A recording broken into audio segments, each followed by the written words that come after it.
has gone through the budget document.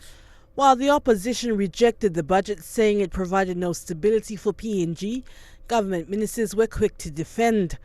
With the team securing our future through inclusive, sustainable economic growth, this socio-economic money plan aims to open up access to the country through economic corridors to realize its PNG's full economic potential, to reach out to all ward areas, 6,000 of them, 89 districts, and the provinces in social service delivery and economic participation opportunities. The Deputy Prime Minister congratulating the Treasurer and PM on the budget, while also noting there was policy changes needed to be done. Is the need to address, through policy, the cost of production within the country to enable us to be more competitive in our export performance. Reduced cost of utilities such as electricity and communication will ultimately lead to reduced cost of domestic production by our local manufacturing sector and competitive export performance of our locally made products, Mr. Deputy Speaker. But in between of all the government support, the opposition leader Beldanama gave his budget response criticizing the 300 million kina cut to education. Leave behind a child of every family that cannot meet school fees now, just 2 months away. Perhaps 1 million will drop out of school to bring us back to 2012 starting point. This is not rhetoric. This is a fact.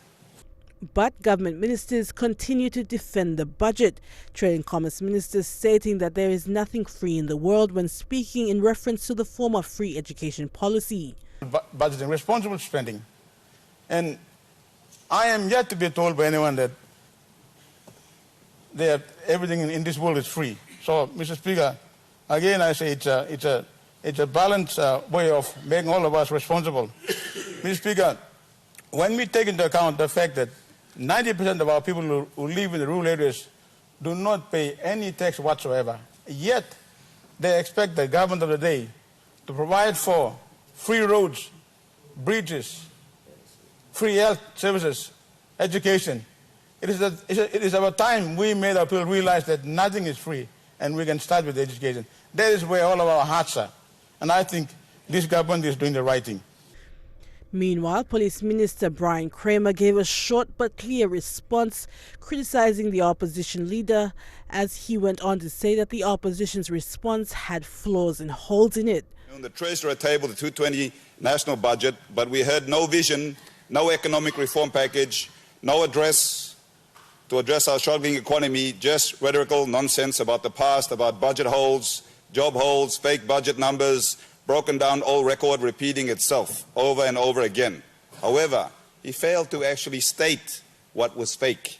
He failed to state where the holes were. The Prime Minister, James Marape, having the final defense, stating that the budget showed that it was a shared responsibility and not just the government's. And so this budget is trying to be responsible and prudent, sharing the workload around everywhere and trying our absolute best to clear off all similar legacy issues, as well as put the country back into the correct path, ensuring that everyone bears the burden and to get our country up and running. The budget was finally passed at 9 p.m. Mr. Speaker, I move that Parliament do not adjourn until Tuesday, 11th February 2020 at 2 o'clock p.m.